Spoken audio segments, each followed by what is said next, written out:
September 26th, 1960. A night that would change the American political landscape forever.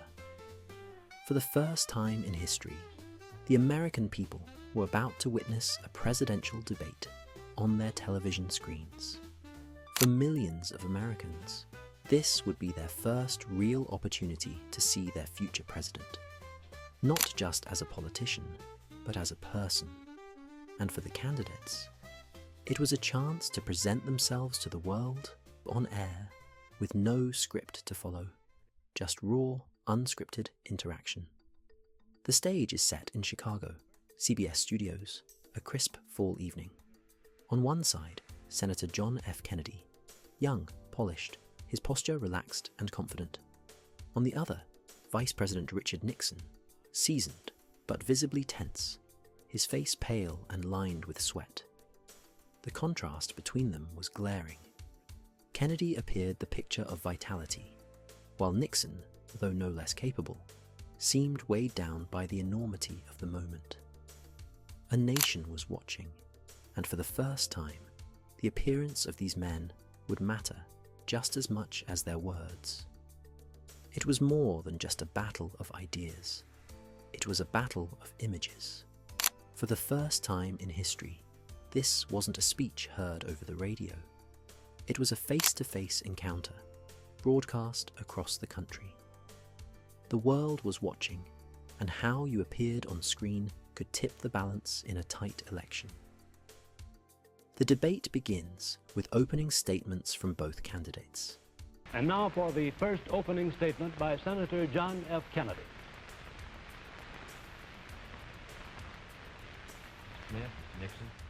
Kennedy, quick to respond, projects an air of confidence, outlining his vision for an America that must meet the challenges of a changing world. Kennedy, in his polished speech, advocates for a bold, forward-thinking approach. He speaks with optimism, offering the hope of progress. His words were a refreshing contrast to the somber mood of the era, one defined by fears of communism and the space race. But Kennedy's delivery, a young, fresh face of hope, resonates deeply. Then comes Nixon. He looks at the camera. His words are well-reasoned, his experience evident, but the strain is visible. Sweat beads on his forehead, his voice tightens, and his hand shakes slightly as he grips the microphone. While Nixon is no less intelligent, no less experienced, the visual impression of him, sweating under the harsh studio lights, undermines his words. This is not what the American people were used to seeing. It was as if the pressure of being under the public's gaze was taking its toll. As the debate continues, the contrast only grows. Kennedy is at ease, smiling occasionally, leaning back, engaging with both the moderator and the camera. He's comfortable in his own skin, unafraid of the spotlight. Nixon, on the other hand, is visibly uncomfortable. He's on the defensive, trying to maintain composure, but his gestures appear erratic. His stiff body language and nervous fidgeting contrast sharply with Kennedy's smooth delivery.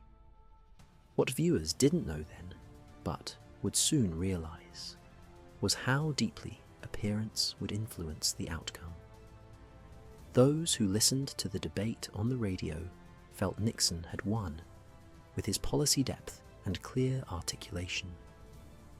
But those watching on television saw a different story. Television had changed everything. The visuals were just as important as the words. Kennedy's confidence, youth, and poise won him the critical favor of millions who saw the debate unfold on their screens. Nixon, despite his experience, seemed tired and unpolished in comparison. And it wasn't just the voters in their homes who saw it. Kennedy knew the power of the camera and used it to his advantage. As the debate drew to a close, Nixon's final plea. We've completed our questions and our comments, and in just a moment we'll have the summation time. 3 minutes and 20 seconds for each candidate. Vice President Nixon, will you make the first summation? Thank you, Mr. Smith.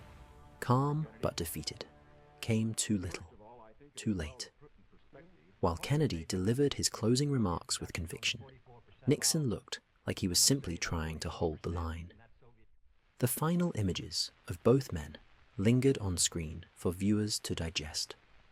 Nixon had lost the battle, not on policy, but on perception.